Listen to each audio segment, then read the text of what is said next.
stumbled across Agenda 21 in about 2008, and quite frankly my first reaction was to dismiss what I was reading, because I didn't believe that any government in Australia would take us down this road. Then I began to see a legislative pattern emerging in Parliament which concerned me greatly, and I also started to see the tenor of legislation that we were passing. I did air those concerns in Parliament and it was dismissed and ignored. The words Agenda 21, ladies and gentlemen, were never meant to be spoken. And if they were, then of course it would be dismissed as a conspiracy theory. Because if people knew Agenda 21 and what it stood for, there's plenty of information out there where they could actually learn what the end game was, and governments didn't want that to be known. My dad always said to me that people only lie for two reasons. One reason is because you're ashamed of what you're doing, and the second reason is that you don't want people to be warned just before you screw them.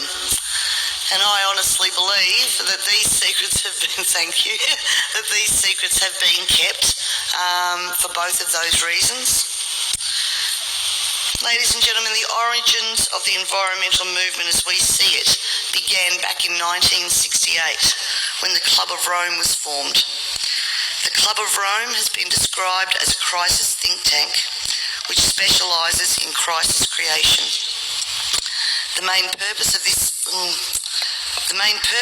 think tank was to formulate a crisis that would unite the world and condition us to the idea of global solutions to local problems.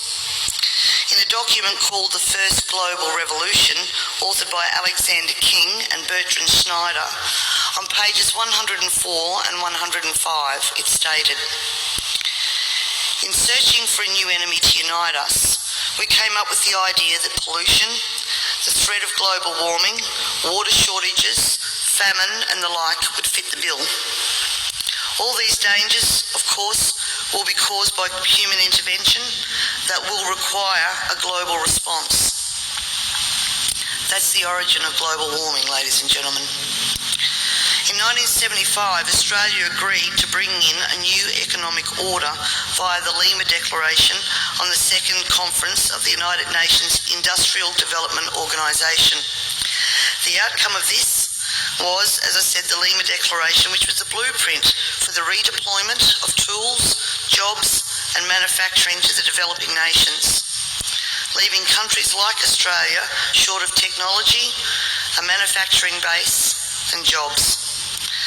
Blind Freddie can now see what the outcome of that has been for our country, with their unworkable trade and tariffs agreements hand in hand with this that have followed as a matter of course. This is now a reality, with around 90% of our agriculture and manufacturing just gone. Australia signed the Lima Declaration and hundreds of others with the support of all major political players: Whitlam, Fraser, Hawke, Keating, Hewson, Howard, Rudd, the Democrats, the Greens and even the Nationals. It has been put to me that all of these treaties were the foundation for the rollout of Agenda 21, and it seems that Australia has been moved around the global chessboard, and our so-called leaders were either complicit or naive to the long-term consequences. And now we're almost at checkmate.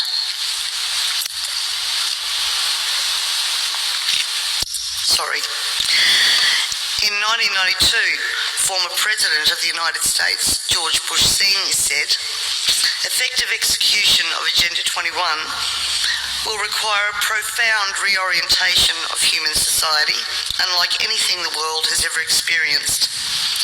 A major shift in the priorities of both governments and individuals, and an unprecedented redeployment of human and financial resources. This shift will demand that a concern for the environmental consequences of every human action will be integrated into individual and collective decision-making at every level." Cutting through the code, I want everyone to consider what the words "profound reorientation of all human society" and "unprecedented redeployment of human and financial resources" actually mean For everyone here tonight not familiar with Agenda 21, I would suggest that this is the beginning of your learning curve, not the end. In 1992, Maurice Strong, Secretary General of the UN Earth Summit and member of the Club of Rome, said, "It is clear that current lifestyles and consumption patterns of the affluent middle class, involving high meat intake, consumption of large amounts of frozen and convenience foods, use of fossil fuels, ownership of motor vehicles, small electrical appliances, home and workplace air conditioning, and suburban housing are not sustainable." Put those statements together with the previous one, and it must become clear that Agenda 21 is about controlling every aspect of our lives: how we eat, what we eat, how much we eat, how we move around, food production, the amount of food, and where we even live. Dixie Ray, former Washington State Governor and Assistant Secretary for Oceans and International Environmental and Scientific Affairs, stated, "Agenda 21 seeks to establish a mechanism for transferring the wealth from citizens to the third world. Fear of environmental crisis would be used to create a world government and UN central direction." From a report in the 1976 UN's Habitat I conference, land cannot be treated as an ordinary asset, controlled by individuals and subject to the pressures and inefficiencies of the market. Private land ownership is also a principal instrument of accumulation and concentration of wealth, therefore contributes to social injustice. In other words, ladies and gentlemen, if you work hard and you exercise good financial management and invest in property, you are contributing to social injustice. In a report from the President's Council on Sustainable Development, we need a new collaborative decision process that leads to better decisions, more rapid change, and more sensible use of human, natural, and financial resources in achieving our goals. And at the same time, Harvey Reuven, Vice Chair of the Wildlands Project, says individual rights will have to take a back seat to the collective. J. Gary Lawrence, Advisor to President Clinton's Council on Sustainable Development, participating in a UN advocated planning process would very likely bring out many of the conspiracy fixated groups and individuals in our society, and here we are. This segment of our society, who fear one world government and UN invasion, through which our individual freedoms will be stripped away, would actively work to defeat any elected official who joined the conspiracy by undertaking Agenda 21. So we will call our process something else. We will call it comprehensive planning, or growth management, or smart growth. We ended up with sustainable development. The redeployment of human and financial resources has now become visible to us all via the cut to services and programs to assist the sick, the young, the elderly, and of course the creation of another level of poverty now identified by the term the working poor. I was speaking to a person last week and he said to me, if Hitler was still around, he'd be sitting back thinking, I didn't need bullets for a global takeover. And he'd be right. We see daily cash grabbing via new taxes called levies, supposedly because we are cash strapped in this state, and at the same time see big project spending that does not fit with the message that we are in financial crisis. But we the people have to tighten our belt, while the government seems absolutely unaware and unconcerned of the amount of debt that it is accumulating. This in turn means that taxes, levies, fines and other penalties increase, as well as the cost of living rising exponentially, and the ordinary citizen's ability to exist well is compromised with almost every law that we pass. We're constantly paying for so-called services that we don't receive. This is wealth redistribution at the grassroots level, redeployment of financial resources, ensuring only hardship for the citizens who just really want to get on with their lives. The Parliament has also ventured into the rights of people to own and retain their property and manage it without government interference. In particular, the laws around, as Peter said, water allocation, natural resource management, the Native Vegetation Act, Development and Planning Act, which are all equally toxic to our food producers as they are to our long-term security, we city dwellers. Everyone needs to remember we all pay a natural resource management levy on our tax rates. So this is not just going to affect the food producers. The intrusions into our property that Peter was talking about that land producers are going through will roll out into the suburbs and into the city because they have the authority to do that.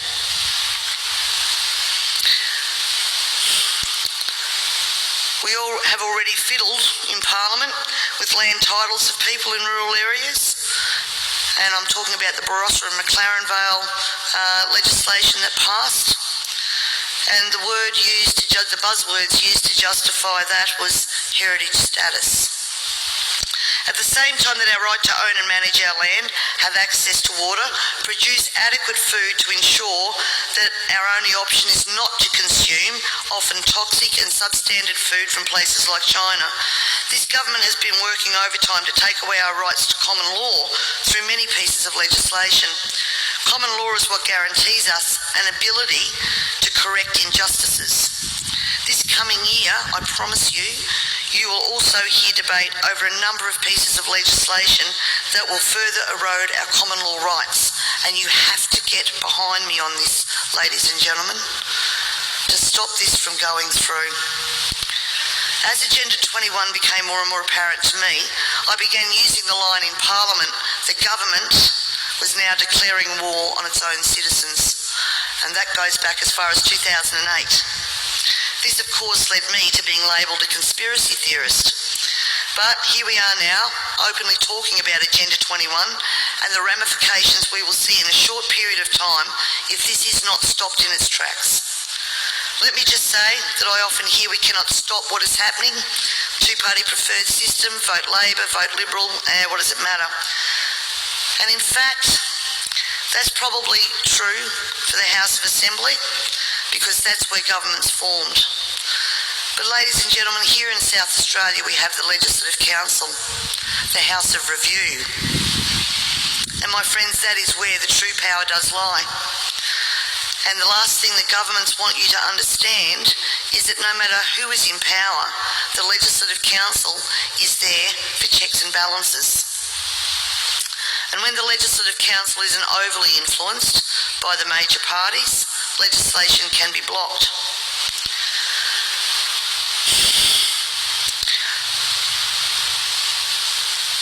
Remember, on most of these policies that I've spoken about here today, there has been bipartisan support for everything that has gone through. When the major parties join together, then the crossbenchers and minor parties, basically our vote is null and void.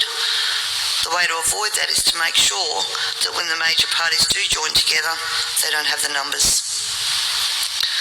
For way too long now, we the people have been asleep at the wheel, and it is time to wake up and participate in the democratic process. And to do that, you need to understand the parliamentary and political system that you are trying to rein in. In 1972, the Club of Rome published the alarmist Limits to Growth document, warning of worldwide overpopulation, the need for sustainable development. This was the beginning of the slow process of social engineering and programming people to accept that the planet is struggling to sustain life.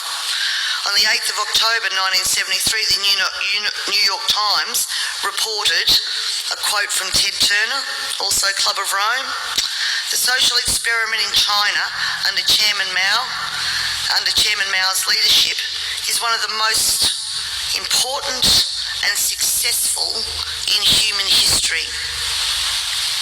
In 1987, Mikhail Gorbachev, also a member of Club of Rome, said, "We are moving toward a new world order, the world of communism, and we shall never turn off that road." He also quoted in 1996 Monetary and Economic Review on page 5, "The environmental crisis will be the international disaster that will unlock the new world order, one world government. In 1992 came the Earth Summit, which produced the document called the Earth Charter. This document was co-written by Maurice Strong, long-time globalist, elitist, member of Club of Rome, and Mikhail Gorbachev. Both Strong and Gorbachev stated that it was hoped that this document would be adopted as the new Ten Commandments, with environmentalism as the new one world religion. Out of this summit came Agenda 21. Ted Turner, who was also a member of the Club of Rome, was quoted as saying in 1996, the total population of 250 to 300 million people is ideal.